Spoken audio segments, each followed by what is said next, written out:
गैर मुस्लिम जो है मक्का मदीना में अलाउड नहीं, या वहाँ का कैंटोनमेंट जो है अलाउ परमिशन नहीं देता। अगर ये तो तय है, आप मानते हैं, इस्लाम मानता है, हम मानते हैं, हमारे ग्रंथों के अंदर दर्ज है। गुरु नानक साहब के दो चेले थे, एक बाला और एक मर्दाना, एक हिंदू और एक मुस्लिम। जब गुरु नानक साहब अपने चेलों के साथ में वहाँ पर पड़े थे तो सुबह जब मुल्ला जीवन वहाँ की सफाई करने के लिए आया तो उसने देखा गुरु नानक साहब के जो पैर थे वो काबा की तरफ थे। वो गुस्से में चिल्लाया कि ये कौन काफिर है जो कि काबा की तरफ पैर करके पड़ा है, और उसने गुस्से के अंदर आके उनके पैरों को झटका दिया, दूसरी तरफ किया। तो हमारे ग्रंथ के अंदर दर्ज जो किस्सा है उसके अंदर यह है कि काबा भी उस समय हिल गया, जिधर गुरु नानक के पैर जाते थे काबा उधर मुड़ता था। प्रोग्राम में आने में थोड़ा सा देर हो गई मेरे को, और अगर मैं यहाँ नहीं आ पाता तो शायद अपने आप को ज़िंदगी भर माफ़ नहीं कर पाता। आगरा की सरजमी पर आके आपने ये जो रोशनाई जगाई है, ये वाकई में हम तो उस अल्लाह ताला से दुआ करेंगे। जी हाँ, अल्लाह ताला से दुआ करेंगे कि आप जैसे 10-20 और नेक दिल और इतने पढ़े लिखे, इतने इंटेलेक्चुअल आदमी और पैदा करें, जिससे कि जाके आप भारत का कोना कोना, देश का कोना कोना रोशन करें। तहे दिल से स्वागत आपका। मेरा एक छोटा सा सवाल से पहले थोड़ा सा, एक हमारे भी गुरु ग्रंथ साहब के अंदर गुरु नानक साहब ने पूरी दुनिया का चक्कर लगाया, जिसके अंदर मक्का मदीना भी शामिल है। और जैसा कि एक सवाल इससे पहले हो चुका है कि गैर मुस्लिम जो है मक्का मदीना में अलाउड नहीं, या वहाँ का कैंटोनमेंट जो है अलाउ परमिशन नहीं देता। मगर ये तो तय है, आप मानते हैं, इस्लाम मानता है, हम मानते हैं, हमारे ग्रंथों के अंदर दर्ज है। गुरु नानक साहब के दो चेले थे, एक बाला और एक मर्दाना, एक हिंदू और एक मुस्लिम। मर्दाना की बहुत ख्वाहिश थी कि मुसलमान जब तक पूरा मुसलमान नहीं कहलाने का हकदार, जब तक कि वो काबा का दर्शन ना कराए, तो गुरु नानक साहब उसको लेके और काबा गए। हमारे ग्रंथ के अंदर जो दर्ज है कि जब वो वहाँ पहुँचे, उन दिनों बहुत लंबा ये किस्सा है, 1 साल लगता था, और वो रूट सारा उसका वर्णन है। और वहाँ जब मक्का जो मस्जिद के बाहर साथ ही एक दीवार थी, जहाँ पर के भारत के जो मुसलमान दर्शन करने जाते थे काबा के, वो उनको वहाँ ठहराया जाता था। वहाँ की देखभाल जो करता था वो मुल्ला जीवन करता था। जब गुरु नानक साहब अपने चेलों के साथ में वहाँ पर पड़े थे तो सुबह जब मुल्ला जीवन वहाँ की सफाई करने के लिए आया तो उसने देखा गुरु नानक साहब के जो पैर थे वो काबा की तरफ थे।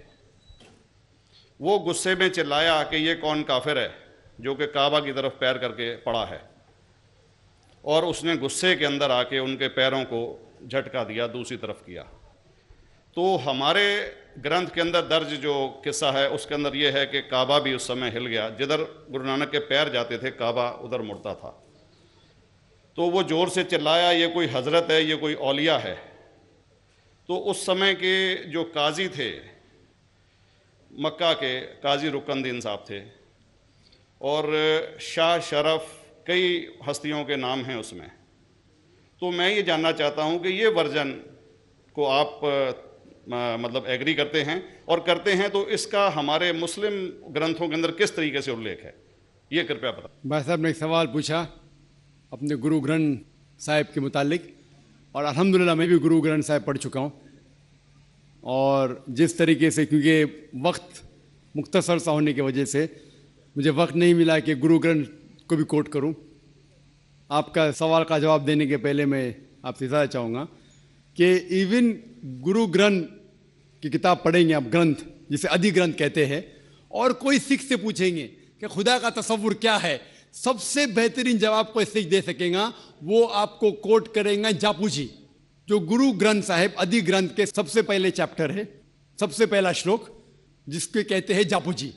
इसके मानी है कि God is true, he is only one, he is not begotten and is free from fear and want.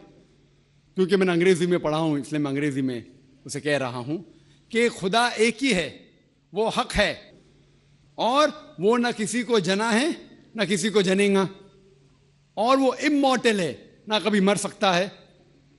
और इसको सिखिज्म में जो खुदा को कहते हैं Omkara, in manifest form he is Omkara, and unmanifest form he is एक ओमकारा। और कई इसके एट्रीब्यूट्स है, मिसाल के तौर पे परवरदिगार, अकल, और उसे रहीम कहा गया है, Wahe Guru as one God कहा गया है, और it is strictly against idol worship and अवतारवादा। भाई साहब का सवाल था कि उनने ग्रंथ में पढ़ा कि गुरु नानक साहब मक्का के और उनका पैर काबा की तरफ था और कोई मौलवी ने पैर को हिलाए और काबा हिल गया। क्योंकि ये age of science and technology है, अगर कोई चीज़ जो किताब हजारों साल पहले लिखी गई है, 10,000 साल या 4,000 साल, तो शायद उसके बारे में हिस्टोरिकल रिकॉर्ड मिलना मुश्किल है। हालांकि इवन जीसस क्राइस्ट के बारे में 2000 साल हिस्टोरिकल रिकॉर्ड है, क्योंकि सिखिज्म जो एकदम नया मज़हब है, जितने मज़ाहिब के मुकाबले हिंदुस्तान में नया है, कुछ सैकड़ों साल पहले 15th सेंचुरी में, toward the end of the 15th century, Guru Nanak साहब जो पंजाब के थे, ये मज़हब तो कायम हुआ हार्डली 400-500 या 400-500 साल। और अगर ये मान लो, सपोज मिसाल के तौर पे मान लो, मैं क्यों कह रहा हूं कि मैं नहीं चाहता हूं किसी को बुरा लगे, मान लो ये सच है, मान लो अगर 400-500 साल पहले अगर ये होता था कि काबा इधर से उधर हिल जाता था, तो हिस्टोरिकल रिकॉर्ड में बिल्कुल लिखा होता था। और कई हिस्टोरिकल रिकॉर्ड में ये नहीं कि काबा हिला इधर उधर, कई हिस्टोरिकल रिकॉर्ड आप देखेंगे। हिस्ट्री इतनी अल्हम्दुलिल्लाह 800-900 साल पहले, 1000 साल पहले जो मुगल ने किए, बिल्कुल लिखा हुआ हिस्टोरिकल रिकॉर्ड में। तो ये कहना कि गुरु नानक साहब वहां गए और काबा हिल गया, ये बिल्कुल साइंस के खिलाफ है, क्योंकि साइंस में कोई भी रिकॉर्ड नहीं है, वहां के देश के रिकॉर्ड में कहीं भी नहीं कि काबा हिला। तो इसलिए हम कहते हैं कि हो सकता है ये गलती से किसने लिखा होगा न, कई किस्से कहानी। ये मैं तस्लीम करता हूं कि गुरु ग्रंथ साहिब में कई चीजें सही है, हक की बात है, लेकिन ये तस्लीम करना कि काबा हिल गया, ये बिल्कुल साइंस के भी खिलाफ है, साइंस के खिलाफ है। और इस्लाम में भी ये नहीं है। लेकिन ये कहना कि कोई गैर मुस्लिम जा सकता है, मुमकिन है, चुपके से कोई गया तो हो सकता है, वो भी जवाब